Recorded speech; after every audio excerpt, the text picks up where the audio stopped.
네, 박수를 한번 쳐주시면 시작하겠습니다. 네, 감사합니다. 네, 첫 번째, 선생님 발표 너무 잘해주셨고, 그 중간에 이제 이 이야기를 하셔서, 네, 자연스럽게 연결이 되는 것 같고요. 네, 저희 소개를 간단하게 드리고, 오늘, 저도 약간 목표는 토론을 최대한 빨리 하는 것이 목표인데, 저는 중학교 1학년 때부터는 꿈이 선생님이었습니다. 초등학교 때는 저는 파브르, 한국의 파브르가 되겠다 약간 이런 꿈을 갖고 있었는데, 중학교 1학년 때부터 고3 때까지는 한 번도 선생님이 바뀐 적은 없고요. 과목만 제가 좋아하는 선생님에 따라서 이렇게 조금씩 바뀌었었는데, 네, 이었습니다는 제가 이제, 저는 대학 4학년, 군대 가기 전에 대학 4학년 졸업하고 바로 이제 선생님이 되었어요. 그래서 저는 2005년부터 선생님을 하고 있고요. 어쨌든 선생님이 되었으니까 이제 그 후로 이제 이뤘죠. 네.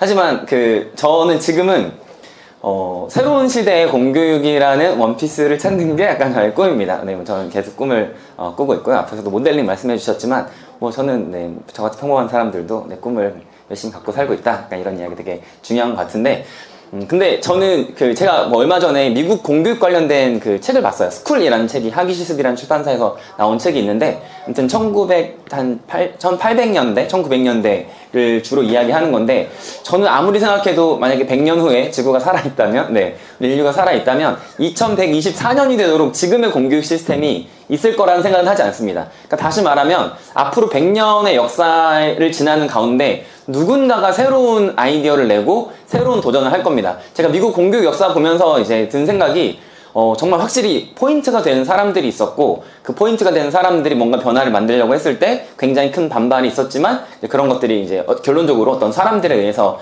개선이 되었다고 생각을 하고, 저는 어쨌든 이건 제가 하겠다는 이야기는 아니지만 앞으로 100년 안에 이걸 바꿀 사람이 안 나타나는 건 좀 말이 안 된다라는 가설을 가지고 있고요. 네, 그래서 저도 역시, 네, 100년 안에 남들이 나보다 늦게 찾는다면 나도 한번 찾아보자 약간 생각해서 그랜드라인이라는 거를, 네, 아시는 분들도 계시겠지만, 원피스라는 만화가 있어요. 벌써 나온 지 한 20년 넘게 이제 이어지고 있는 루피라는 주인공이 너 내 동료가 되라 약간 이제 이런 유명한 이야기들이 많이 담겨있는 약간 그런 만화인데, 아무튼 저는 그래서 네, 이런 소개를 드리고, 요 친구가 루피를, 네, 한 겁니다. 저의 옛날 첫 번째 명함이었는데요. 그래서 저는 해적왕이 될 선생입니다. 약간 이런 이야기를 저는 제 페이스북에서는 하는데, 약간 그런 의도는, 해적왕이라고 하는 게 뭔가 대비보, 그러니까 만화책에서 나오는 대비보, 그러니까 누구나 찾고 싶어 하는 그 비밀인데, 이 친구가 해적왕이 되겠다고 하지만 수많은 사람들이 해적왕이 되겠다고 하고 있고요.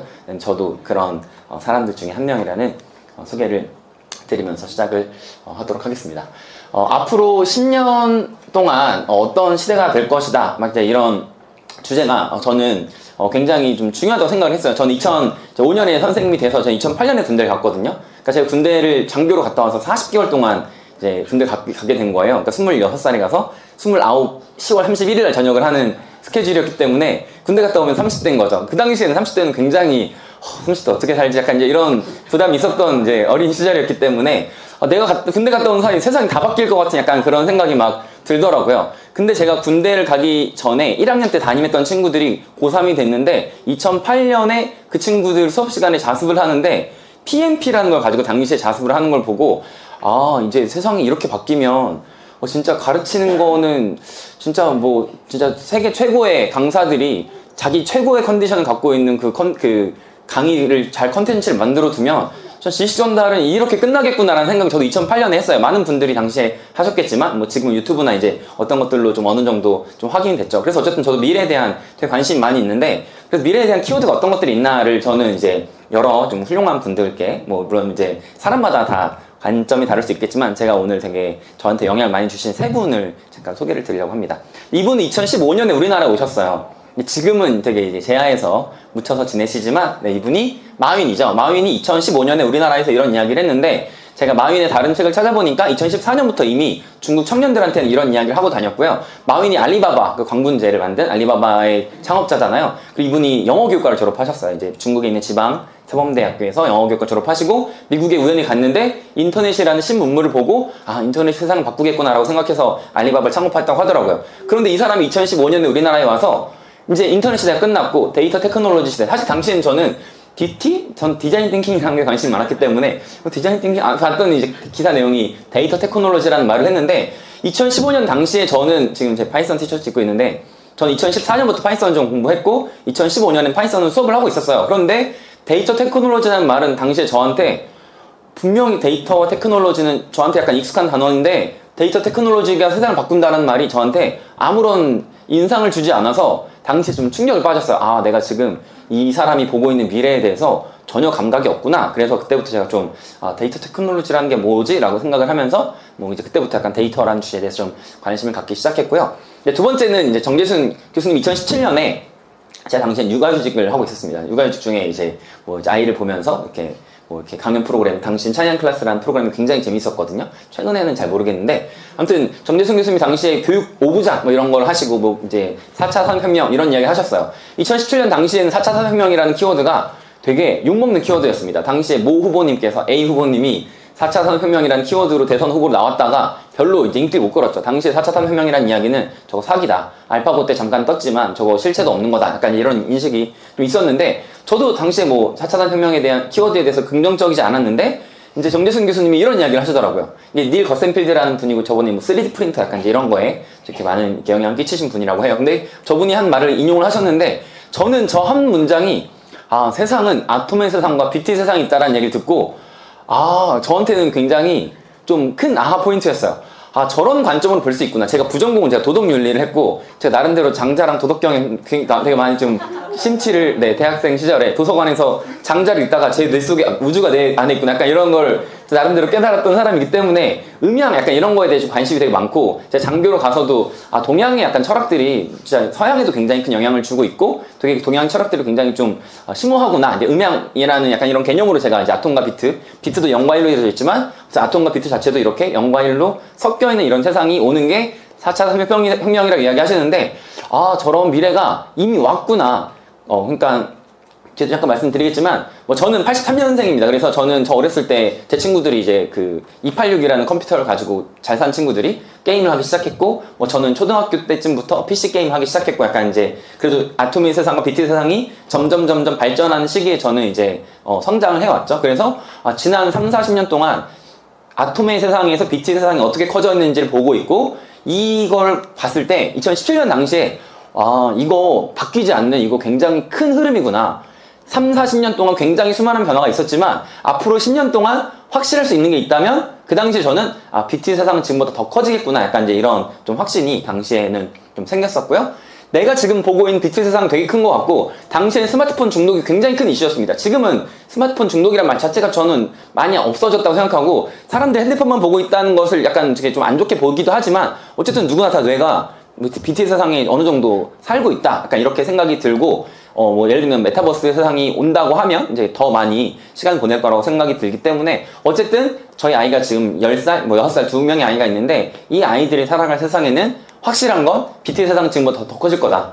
지구가 멸망하지 않는 한, 약간 이제 이런 하나의 제 머릿속에는 가설이 생겼고요.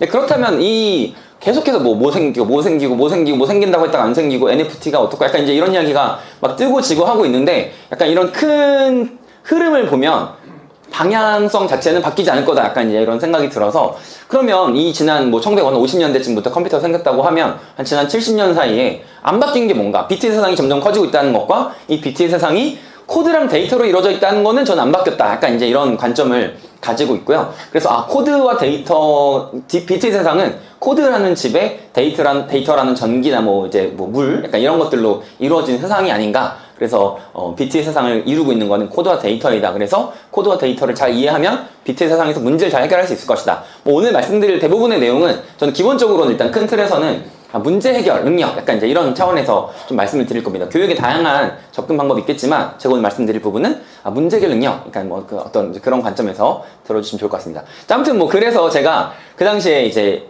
영향을 많이 받고, 이거를 가지고, 그러니까 데이터와 코드를 가지고 뭔가 실생활의 문제를 해결하는 약간 이런 능력을 키워주는 수업을 해보고 싶고, 약간 이런 거 되게 가치 있지 않을까라는 생각을 해서, 제가 당시에는 모두의 시리즈라고 하는 게 길버 출판사에서 이제 그래도 되게 좀 유명한 시리즈였는데, 제가 여기다 연락을 해가지고 제가 수업했던 내용이 있는데 이거 좀 책으로 냈으면 좋겠습니다 해가지고 이제 제가 이 책을 썼고, 한 35,000권 정도가 팔렸습니다. 지금까지 개정판 없이 2019년에 나왔거든요, 이 책이. 근데 지금 5년 반이 넘도록 개정판 없이 IT 책이 있는 경우는 이거밖에 없는 것 같아요.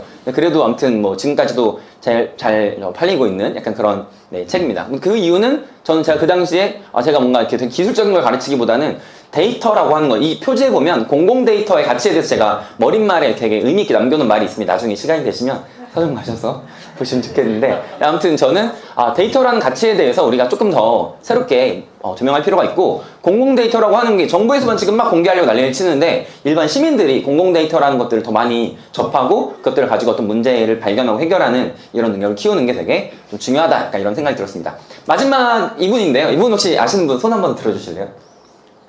네, 세 분이 들어주셔서 감사합니다. 네. 제가 2017년에 육아휴직 중이었죠, 또. 사실 휴직하면서 아이를 열심히 봤습니다. 그런데, 저는 휴직 중에도 마찬 군대랑 똑같았어요. 내가 1년, 제가 당시에 과학고등학교에 있었어요. 근데 사실 과학고등학교는 한 2010년대 초반만 해도 여자 선생님들 안 받고, 여자 선생님들이 이제 2010년 중반쯤부터 오기 시작하면, 육아휴직은 꿈도 못 꾸는 약간 이제 그런 분위기였어요. 지금은 안 그렇습니다만. 그러니까 세상이 많이 바뀌었죠. 근데, 전국에서 과학고등학교에서 남자가 육아휴직을 하는 게 제가 처음이었다는 이제 소문을 들었어요. 그만큼 남자가 육아휴직을 한다? 이게 7년 전, 여러분 잘 모르시면 제가 MBC 다큐에도 나왔습니다. 10분 동안. 네. 아빠들의 육아휴직 약간 이런 주제로 제가, 왜냐면 육아휴직한 남자들이 없었기 때문에 제가 당시 나왔었는데, 근데 그 당시에 2017년인데 이 남세동이라는 분이 딥러닝 강의를 유튜브에 올려요.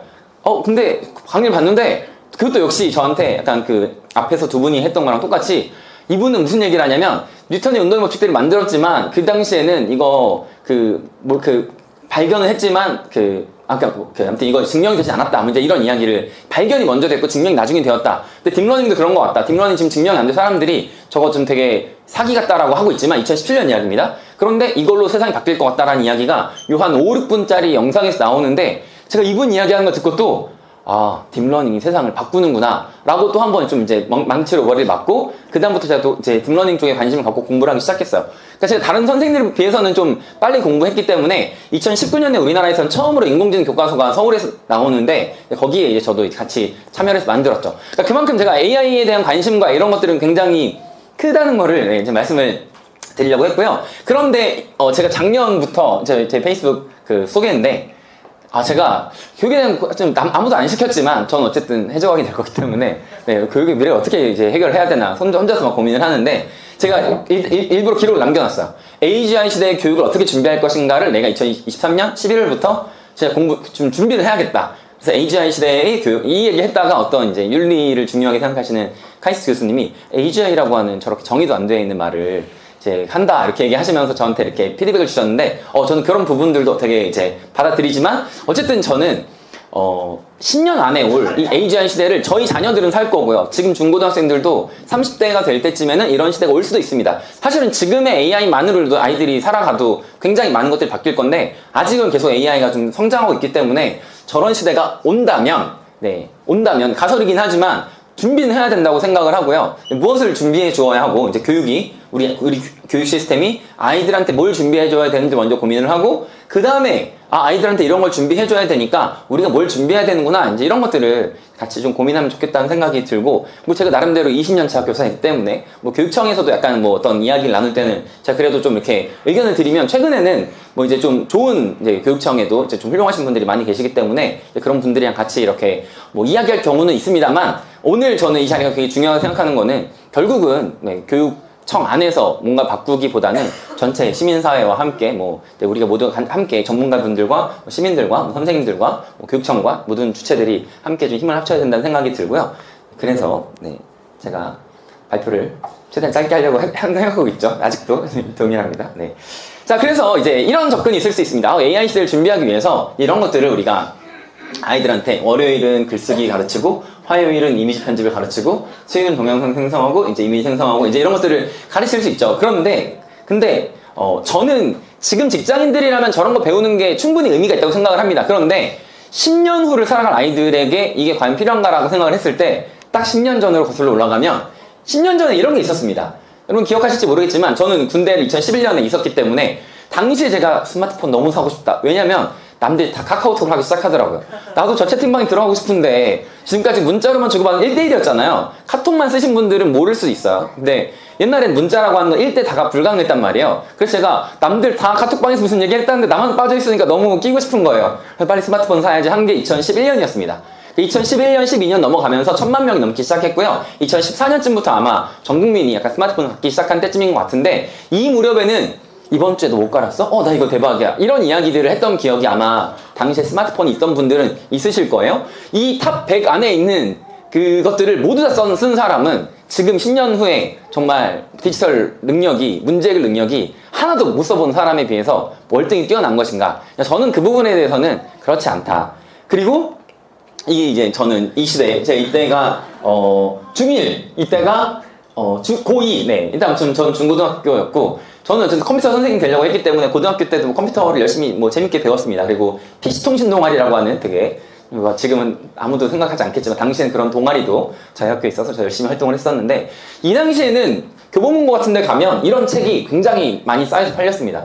윈도우 컴퓨터는 어떻게 키는 것인가, 그리고 윈도우를 들어가려면 뭘 누르면 윈도우라는 게 켜진다. 인터넷도 아닙니다. 그리고 이 인터넷도 어떻게 써야 되는지 알려줬던 시대가 있어요. 왜냐하면 기술이 너무 불친절했기 때문에. 지금은 아무도 그거 신경 쓰지 않는 이유는 기술이 너무 사람에게 잘 맞춰서 친절해졌기 때문인데, 우리가 방금 보여드렸던 그 두 가지 슬라이드, 사람들이 그 열풍일 때, 앱 열풍일 때 막 새로운 것들이 열광하지만 결국은 10년 후에 남는 것들은 그게 그거고, 없어도 쓸 수 있고 있으면 잘 살 수 있고, 약간 이제 이런 정도의 차이고, 지금 우리가 배워야 할 기술이 과연 이제 이 윈도우 초기 나왔던, 인터넷 초기에 나왔던 이런 불편함 때문에 얻는 거라면, 지금의 성인들은 배울 필요가 있겠지만 지금 10년 후에 살아갈 아이들한테는 좀 굳이 알려줄 필요가 없다. 그래서 우리가 이 두 가지를 잘 구분을 할 필요가 있다는 생각이 들고요.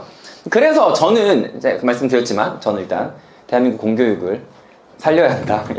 저 나름대로 사명감을 갖고 있기 때문에. 그래서 AI 서비스를 잘 쓰는 거를 저는 그렇게 청소년들한테는 이렇게 막 우선순위가 높은 과제는 아니다, 그냥 이렇게 생각을 하고 있습니다. 물론 저도 저희 학교에서 챗GPT를 사용해서 프로젝트 수업도 합니다. 그래서 저는 적절하게 잘 사용하는 것이 진짜 중요하다고 생각을 하는데요. 오늘 말씀드릴 내용 중에는 이게 제일 좀 중요한 이야기인 것 같아요.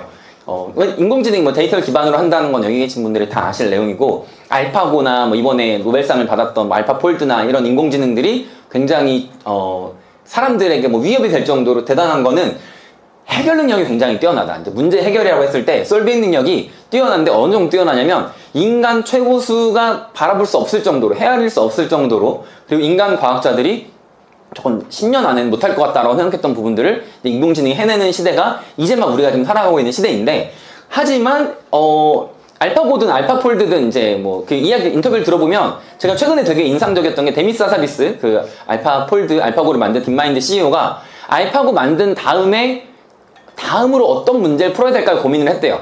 그 AI로, 알파고로 찾아낸 이런 AI를 가지고 문제를 풀려면 이런 특성이 있는 문제를 하는데, 과학 문제 중엔 그런 문제가 굉장히 많다는 거 알고 있었고, 그 중에서 첫 번째로 자기가 20년 동안 풀고 싶었던 그 단백질 접힌 그 구조 예측 문제를 자기가 AI로 풀자고 2018년에 도전을 했고, 이제 그때 알파폴드 1이 나왔고 2020년 알파폴드 2가 나온 거죠. 그러니까 결국은 이 알파폴드라고 하는 대단한 인공지능과 알파고라는 대단한 인공지능이 나왔던 거는 이 문제를 어떤 데이터에서 내가 문제를 해결할 것인가. 결국은 솔빙은 인공지능이 했더라도 결국은 이 문제를 발견하고 정의한 것이 사람이었고, 그리고 이 인공지능이 문제를 잘 풀었는가 못 풀었는가, 성능을 평가하는 것도 물론 의미가 있지만 이 문제는 과연 풀어도 되는 것인가. 그러니까 문제를 풀까 말까도 결국은 사람이 정해야 하는 부분인 거죠. 그래서 이런 초록색 부분들이 인공지능 시대에 우리가 아직 남아있는, 물론 이것조차도 인공지능이 더 잘한다고 하면 저는 정말, 우리가 남아있는 건 사람밖에 남지 않는다.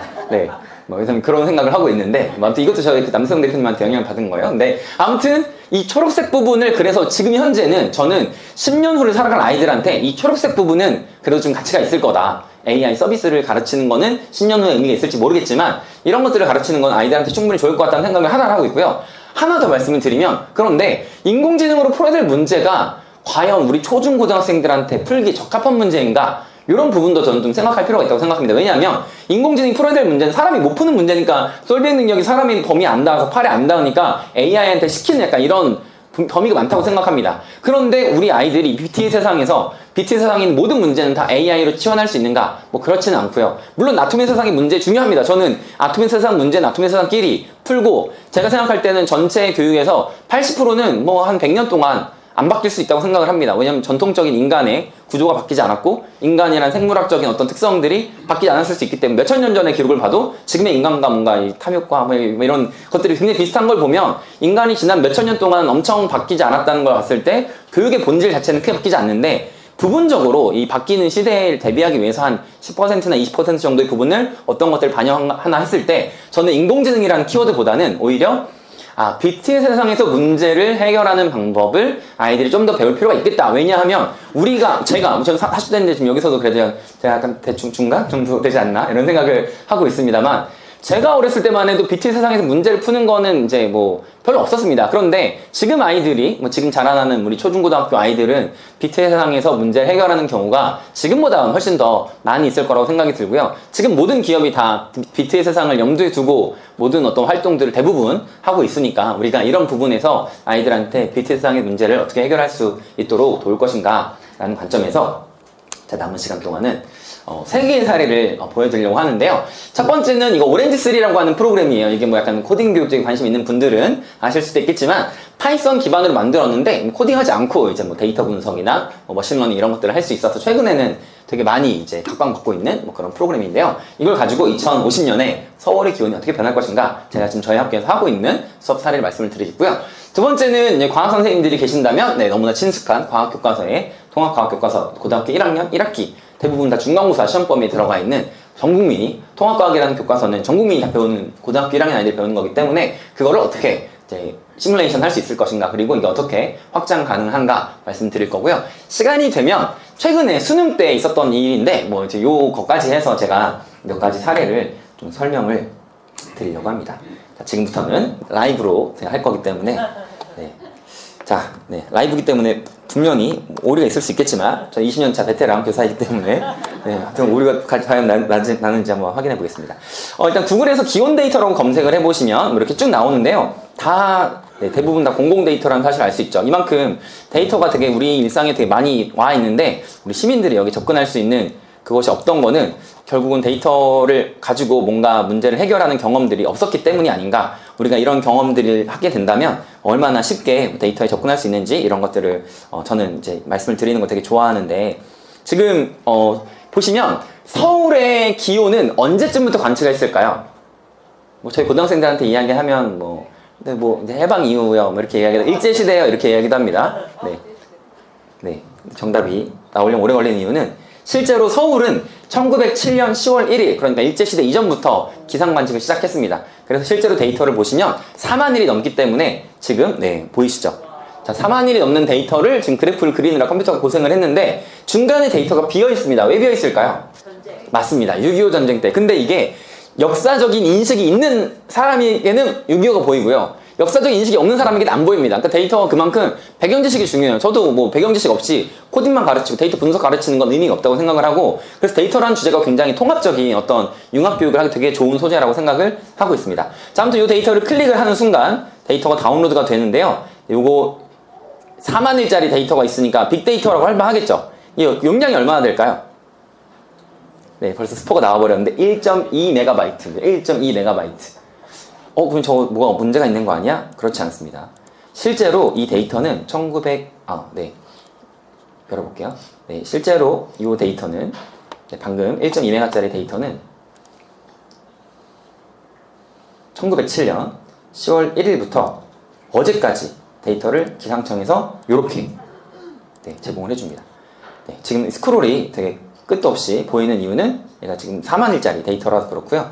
쭉 내려보면 어제까지 11월 15일에 21.5도를 찍었다. 4만 일 넘는 데이터 보이시죠? 근데 이게 용량이 2MB예요. 카톡으로 보내면 1초도 안 걸리겠죠. 스르륵 하고 넘어갈 만한 이런 데이터인데 이 안에서 정말 수많은 질문들을 할 수 있지만 오늘은 그런 시간이 아니라서 제가 오늘은 아이들이랑 수업하는 내용 잠깐 보여드릴 건데 자, 아이들한테 보여줍니다. 자, 보세요. 이거 그래프를 보면 이제 지난주인가요? 네, 트럼프 대통령이 됐는데 자, 이걸 보면 지구 기온이 올라갔느냐 약간 웨이브가 보이느냐 웨이브가 보이시나요? 올라가는 게 보이시나요? 이렇게 보면 와 이거 진짜 안 올라갔나? 약간 왜 이렇게 된 거지? 생각하실 수 있는데 자, 이제 기준을 연평균 기온으로 바라보도록 하면 마음이 편해지고 그렇죠. 보시면 특히 최저 기온의 경우는 6도 언더였는데 최근에는 9도 기온까지 올라가는 거 볼 수 있고요. 최고 기온도 확실히 최근 몇 년 사이에 확실히 패턴이 조금 더 특이해진 약간 이런 모습을 볼 수가 있습니다. 근데 이런 거 그냥 인터넷에서 클릭만 하면 볼 수 있지만, 네, 이걸 가지고 제가 아이들이랑 수업을 할 때는, 자, 오렌지3라는 프로그램에서 이렇게 데이터를 가지고 오는데요. 자, 데이터를 가지고 오고요. 여기서는 사실 제가 지금 이제 인공지능, 머신러닝 수업을 하고 있는데, 결국은 X축이 연도고요. Y축이 기온이에요. 그랬을 때, X축과 Y축 사이에 어떤 그 선형적인 관계가 있다고 가설을 세우고, 이걸 가지고 미래의 기온, 2050년의 기온을 한번 예측해보자. 이렇게 이야기를 하는 거죠. 사실은 가설을 세웠을 때, 그래프를 보면, 오, 보이시나요? 네, 올라간 거 보이시죠? 그러니까 아이들한테도 수업할 때는 이게 봤을 때 직선 패턴이 보이면 이 직선 패턴을 가장 잘 표현할 수 있는 그런 모델을 잘 선정을 해야 되는데, 그런 모델이 우리가 고등학교 1학년 때 배우는 직선의 방정식으로 표현할 수 있는 리니어 리그레션의 모델이야. 아이들한테 이렇게 가르쳐줘요. 그리고 이걸 가지고 예측을 하는데, 예측할 때는 이제 미래의 데이터를 예측해야 되기 때문에 이때는 네, 연도만 있죠. 이 연도 데이터를 잠깐 보여드리면, 이 연도 데이터는 2030년부터 2050년까지 미래를 예측한 문제만 줍니다. 그래서 얘가 문제를 풀고 학습을 했죠. 그러니까 얘가 데이터가 들어오면 이제 답을 낼 수 있는 AI인 거예요. 자, 미래의 기온을 예측해 봅니다. 그러면 결론이 2050년에는 18.0도까지 오른다는 미래의 기온 예측을 했습니다. 잘 예측했나요, 여러분? 그렇죠. 저렇게 인공지능이 미래를 예측했구나 생각하실 수 있지만, 데이터를 잠깐 볼게요. 작년 최고 기온은 18.7도였습니다. 그러면 미래 기온이 낮아지나? 약간 이렇게 생각할 수가 있는 거죠. 그런데 다시 한번 그래프를 살펴보면, 우리가 가설을 세울 때 그냥 올라갈 거야 생각하고, 올린다고 생각하고 문제를 풀면 이제 2050년에는 18.0도까지 올라갑니다 라고 하는 굉장히 잘못된 결과가 나오겠지만, 지금 패턴을 보시면 1970년쯤에 한번 선을 긋고 왼쪽과 오른쪽을 비교해 보세요. 패턴 차이가 나시죠? 그래서 이게 패턴을 봤더니 한 1970년 이후에 오르고 있으니까 우리가 문제를 풀 때 저렇게 풀지 말고 이번에는 여기에서 조건을 걸어줍니다. 어떻게 걷냐면 1970년 이후를 가지고 새로운 모델을 만든 다음에 이 새로운 모델과 과거 모델을 비교해봐요. 비교해보면 18.0도와 18.9도 왼쪽과 오른쪽 모델에 차이가 나타나는 모습을 보실 수가 있고요. 심지어 이 조건을 조금 더 바꿔보면 한 2000년으로 바꿔볼게요. 2000년으로 조건을 바꿔서 보면 조금 전에 18.9도였는데 20.4도까지 또 올라가고 있는 모습을 볼 수 있습니다. 그러니까 이런 걸 보면서 이게 기온 예측할 수가 있는데, 기온 예측할 때 약간 이런 패턴을 보는 게 되게 중요하고, 이런 데이터는 우리 주변에 구할 수 있으며 결국은 이 패턴을 어떻게 해석하는지도 굉장히 좀 중요한 영역이고, 이런 걸 위해서 남들이 말하는 이야기에 배경까지 지식도 이해해야 되고 약간 기술적인 부분들까지도 함께 이해해야 된다. 이제 이런 이야기를 아이들이랑 같이 수업 시간에 하고 있고요. 두 번째는 자율낙하 운동입니다. 네. 코딩 아시는 분들에게는 이건 사실 고등학교 교육과정에 딱 나와 있는 그 정도 개념이에요. 이제 코딩을 처음 보신 분들한테는 외교처럼 보실지 모르겠지만 진짜 되게 단순한 코드이긴 합니다. 이 코드가 웹상에서 이렇게 우리가 과학 시간에 배우는 통합과학 시간에 이제 그 자율낙하 운동을 하는데, 멈춰있는 물체랑 등속 운동을 하는 물체가 어떻게 차이가 나는지가 이제 교과서에 나오는 부분이 있습니다. 자, 이 부분을 가지고 제가 과학 선생님께 연수를 했어요. 그랬더니 과학 선생님이 이렇게 만드셨어요. 저랑 똑같은 것 같지만 이 과학 선생님은 과학교육적인 관점에서 이런 부분이 실험에서 좀 더 포함이 되면 좋겠다고 생각이 지금 보이시죠? 왼쪽 오른쪽 제가 움직이는 거. 이랬을 때의 수평방향, 연직방향, 수평방향, 연방향의 각각의 속도의 차이를 그래프로 그리면 수업할 때 훨씬 도움이 된다는 거를 저는 전혀 생각할 수 있습니다. 왜냐하면 저는 과학 수업을 가르친다는 문제가 저한테 없기 때문에, 저는 코딩을 가르친다. 약간 이 정도의 문제가 있는데, 제가 이제 과학 선생님께 이걸 보여드렸더니 이런 것들을 만들어 내셨고요. 그리고 저희 학교 아이들은 이런 것들을 만들어냅니다.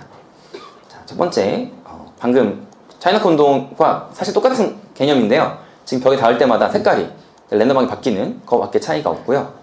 두 번째, 똑같은 거를 가르쳤는데 이 친구는 게임 개발 쪽에 관심 많은 친구라서 키보드로 왼쪽 오른쪽 움직이고 있고요. 빨간색에 닿으면 게임이 끝납니다. 그래서 노란색은 닿으면 사라지게 하고, 이렇게 해서 노란색 먹고 파란색을 만들면 멈춰요. 그리고 이렇게 하면 클리어, 이렇게 되는 이런 걸 만든 친구도 있었습니다. 그런데 제가 가장 좀 인상적이었던 친구가 이 친구라서, 이 친구가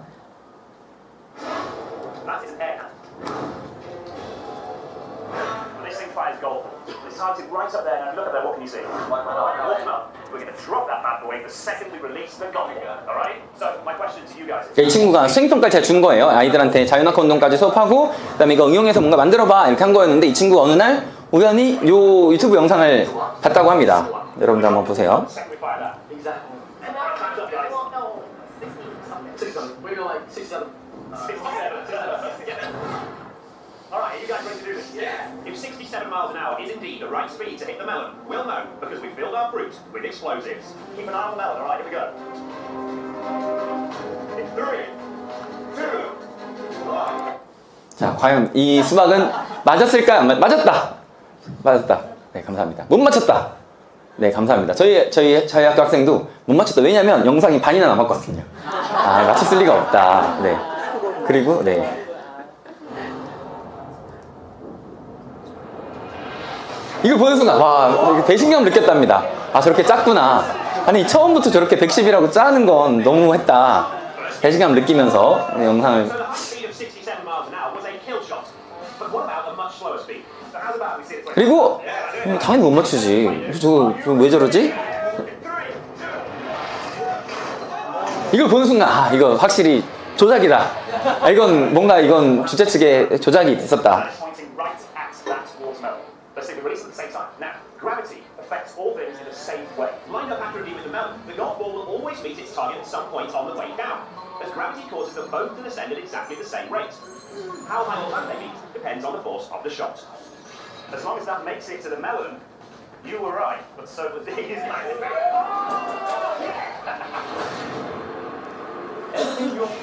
네, 여기까지 짧은 영상이었는데요. 이 친구가 이 친구가 그 과학을 좋아하는 친구예요. 근데 이게 너무 직관적으로 받아들이지가 않아서 이걸 실험할 수는 없잖아요. 골프공도 쓸 수도 없고 수박을 터뜨릴 수도 없으니까요. 그래서 이 친구가 만든 프로그램이 이 프로그램입니다. 자, 이 프로그램 보시면 방금 이거 실제로 실험 이렇게 못하겠죠. 10개 공을 쏘면 수박이 터져버리니까 할 수는 없지만 이 친구가 한 실험을 보시면 아, 진짜 이렇게 진짜 되는구나. 그리고 이제 실제로 이 코드는 정확하게 그냥 물리 방정식을 그냥 코드로 표현한 거기 불과하기 때문에 그리고 여러 번 실험을 하다 보면 지금 그러니까 랜덤하기 때문에 지금 이제 이렇게 잘 안 되고 있는데 실제로는 공의 속도가 이 바닥을 뚫고 내려가더라도 밑에서도 만납니다. 그래서 아, 이 친구가 결국 이거 보여줬는데 모든 친구들이 굉장히 좋아했어요. 와, 진짜 저렇게 되는 거구나. 네, 그래서 이제 이런 부분들도 저희가 지금 뭐 과학교과서에 AIDT가 들어서 인공지능이 들어간다. 약간 저는 그런 개념보다는 비트의 세상에서 과학을 할 아이들과 비트의 세상에서 뭔가 공학을 할 이런 아이들이 과학 시간에 배울 때도 뭔가 이런 비트의 세상에서 할 부분들은 부분적으로 전부 다는 아닐 겁니다. 근데 어떤 부분이 이런 식으로 반영이 되면 좋을 것인가, 또는 지금 교육과정에 포함되어 있진 않지만 비트 세상에서 문제를 풀 때 도움이 될 수 있을 만한 어떤 개념들을, 어떤 내용들을 새롭게 추가할 것인가, 이런 고민들이 필요한 것 같고요. 마지막 보여드릴 내용이 지난 그저께였죠. 저도 이제 수능 감독을 했었는데 저희 학교 교무부장님이 저한테 수능 선생님들이 수능 전날 감독관 교육을 하거든요. 전체가 다. 그러면 감독관 교육 시간에 이제 뭘 보여줘야 되는데 교육청에서 파일을 PDF로 보내준 거예요. 그런데 우리 교무부장님은 PPT로 설명하고 싶겠죠, 당연히. 그런데 PDF는 왜 안 좋냐면 교육청에서만 알아야 되는 내용들까지도 감독관 선생님들한테 얘기하면 안 되잖아요. 불필요한 얘기니까 선생님들이 되게 이제 약간 좀 피로도를 느낄 수 있으니까 그걸 편집을 하고 싶은데 PDF를 편집하려고 했더니 저를 부르신 거죠. 그래서 저한테 이거 선생님이 할 수 있을 것 같은데 PDF 혹시 PPT로 바꿔줄 수 있나요? 라고 하시는 거예요. 저는 해본 적이 없죠. 하지만 제 머릿속에는 이건 BTS 세상에서 가능한 얘기다. 왜냐면 PDF를 이미지로 바꾸고 이미지를 PPT로 바꾸는 거 챗GPT라면 할 거다라는 확신을 가지고 얘기를 했어요. 두세 번 정도 대화한 끝에 만들어줬습니다. 근데 약간 사이즈가 마음에 안 들길래 사이즈 다시 바꾸라고 했더니 만들었어요. 그리고 이 모든 작업을 파이썬 코드로 하죠, 얘는. 자기가 그냥 그때그때 하지 않습니다. 자기도 코드를 만들어서 작성을 하기 때문에. 그래서 제가 코드 만드는 거 보고 마음에 드는데 괜찮다 싶어서 바로 2분 만에 2분 만에 성리송, 바로 저입니다. 자, 이거 되게 영어로 써서 제가 갖고 온 것처럼 보일까봐 제 이름을 썼는데 여기다가 PDF를 올리면 다운로드 폴더에 PDF가 있습니다. 여기 제가 한 거. 자, 올리면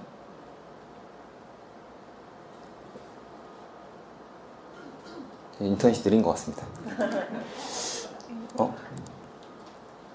아무튼 올리면 굉장히 빠르게 얘가 업로드가 된 후에 원래 돼야 되는데 네, 아무튼 이제 네, 되게 잘 됐습니다. 나중에 집에 가서 해보시면 pdf to pptx.